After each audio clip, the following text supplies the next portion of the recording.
여러분, 혹시 인생에서 성공하길 원하시나요? 어느 황량한 남아프리카의 밤, 한 소녀는 밤하늘을 올려다보며 결심했습니다. 나는 언젠가 이 별들을 넘어갈 거야. 친구는 없었고 가정은 차갑고 폭력적이었으며 마음 둘 곳이라곤 책뿐이었습니다. 그 소년의 이름은 일론 머스크. 학교에서는 늘 왕따였습니다. 운동장에서 다른 아이들에게 발길질을 당해 코뼈가 부러지고 병원에 실려간 적도 있었습니다. 집에서도 아버지의 냉혹한 말과 폭력이 그를 짓눌렀죠.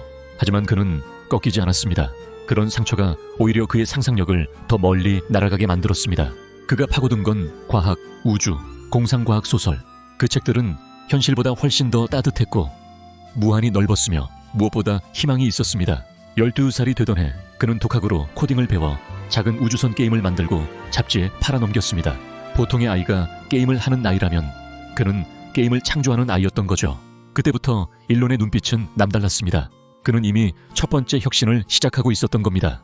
청년이 된 일론은 캐나다를 거쳐 미국으로 건너갑니다. 그에게 미국은 기회의 땅이었습니다. 하지만 처음엔 가진 것도 인맥도 돈도 없었습니다. 대학에서 경제학과 물리학을 동시에 공부했고 허름한 기숙사방에서 빵과 오렌지 주스로 버티며 낮에는 공부하고 밤에는 실험실과 창업 아이디어에 몰두했습니다. 나는 언젠가 이 세상을 뒤집을 거야. 그는 늘 그렇게 자신을 세뇌하듯 되뇌었죠. 그의 첫 도전은 인터넷의 초창기 물결 속에서 시작됩니다. Zip2라는 회사를 세워 언론사의 지도를 제공하는 서비스를 개발했죠. 하지만 초창기에는 고객도 투자자도 전혀 관심을 보이지 않았습니다. 몇 번이고 문전박대를 당했죠. 그러나 그는 포기하지 않았습니다.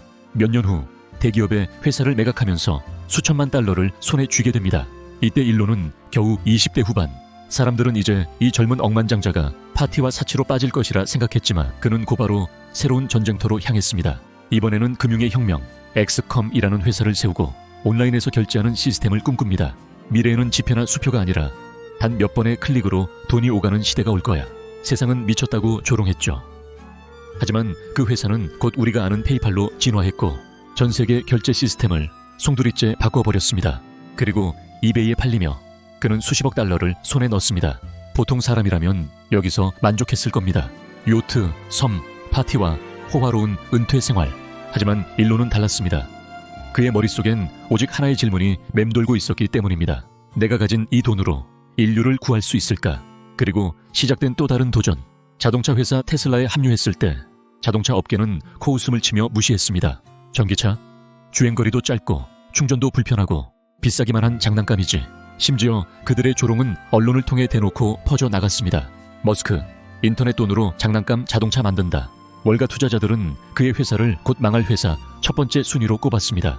하지만 일론은 자기 재산을 쏟아붓고 밤새 공장에서 직원들과 함께 땀 흘리며 심지어 공장 바닥에서 밤을 지새우며 차량 조립 하나하나를 직접 점검했습니다. 자기 재산을 다 쓰고도 부족해 친구들에게 돈을 빌려가며 회사를 버텼습니다. 그리고 마침내 모델 S가 출시되었을 때 세계는 경악했습니다. 디자인, 성능, 기술력. 전기차가 기존 내연기관 차량을 압도할 수 있다는 걸 테슬라가 증명해버린 겁니다. 그리고 시간이 흐르며 모델 3, 모델 Y가 등장했을 때 테슬라는 더 이상 스타트업이 아니었습니다. 전 세계 자동차 패러다임을 흔드는 거대한 물결의 중심이 되었죠. 주가는 치솟았고 테슬라는 단숨에 세계에서 가장 가치 있는 자동차 기업으로 도약했습니다. 하지만 그 과정 속에서 일론은 늘 위태로웠습니다. 트위터에서의 발언 논란, 주가의 급격한 상승과 하락, 언론에 계속되는 공격. 그럼에도 불구하고 그는 한 번도 멈추지 않았습니다. 그리고 이제 스페이스X 이야기의 긴장은 훨씬 더 높아집니다. 일론 머스크가 우주에 눈을 돌렸을 때 사람들은 진심으로 미쳤다고 생각했습니다. 자동차는 그렇다 쳐도 우주선이라고. 그건 정부와 나사의 영역이지 개인이 할 수 있는 게 아니야. 하지만 그는 굴하지 않았습니다. 그는 러시아에 직접 날아가 로켓을 사들이려 했습니다. 하지만 협상 테이블에서 모욕만 당했습니다. 한 러시아인은 비웃으며 그의 얼굴에 직접 말했죠. 너 같은 인터넷 벤처 졸부가 무슨 로켓이냐.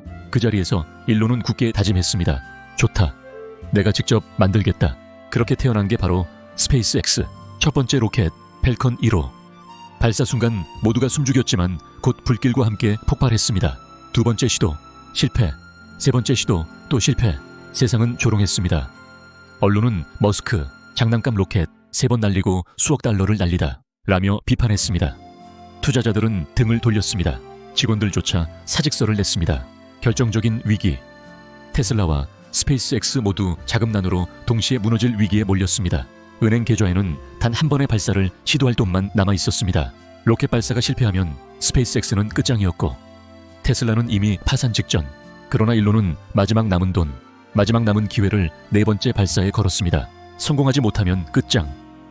회사는 문 닫고 그의 명성은 산산조각 날 순간 2008년 9월 28일 네 번째 발사. 로켓은 거대한 굉음을 내며 하늘로 치솟았습니다. 초 단위로 모두의 심장이 뛰었죠. 그리고 드디어 궤도의 진입 성공이었습니다. 컨트롤룸은 울음과 환호로 뒤섞였고 일론은 눈시울이 붉어진 채로 말했다죠. 이제 해냈다. 그 순간 미국 나사는 스페이스X와 계약을 맺습니다. 불가능이라던 민간 우주 기업의 시대가 열렸습니다.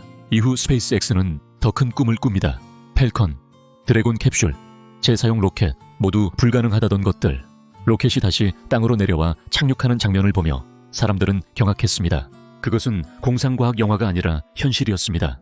그리고 드디어 스페이스X는 국제 우주정거장에 우주인을 실어 나르는 데 성공하며 민간 우주시대의 주인공이 됩니다. 하지만 그의 목표는 여기서 끝나지 않습니다. 화성 식민지 계획, 뇌와 컴퓨터를 직접 연결하는 뉴럴링크, 땅속에 초고속 터널을 뚫어 교통혁명을 하겠다는 보링 컴퍼니, 그리고 인공지능의 미래까지. 그는 언제나 인류의 다음 세기를 고민합니다. 찬사와 동시에 쏟아지는 비난, 직원들을 몰아붙이는 독재자, 허풍쟁이, 주가 조작꾼이라는 손가락질도 끊이지 않습니다. 하지만 또 한편으로는 21세기 최고의 혁신가, 현대판 아이언맨으로도 불리죠. 그의 삶은 롤러코스터입니다. 한순간 하늘 끝까지 치솟았다가 이내 지옥 끝으로 추락하는 듯한 극과 극. 하지만 단 하나, 그는 꿈꾸는 것을 멈춘 적은 단 한 번도 없습니다. 오늘도 일론 머스크는 로켓을 쏘아 올리며 인류에게 묻습니다. 우리는 지구라는 하나의 별에만 갇혀 있다가 멸망할 것인가? 아니면 별들 사이를 항해하는 문명이 될 것인가? 그의 삶은 아직 현재 진행형입니다. 그리고 우리는 이제 선택해야 합니다. 그의 믿기 힘든 꿈을 따라갈지 아니면 그저 구경만 할지. 여러분은 어떠신가요? 꿈을 이루기 위해 달리고 계신가요? 이야기를 하다 보니 현실탐만 하는 썰수도 반성하게 되네요. 구독과 좋아요는 영상 제작에 큰 힘이 됩니다. 감사합니다.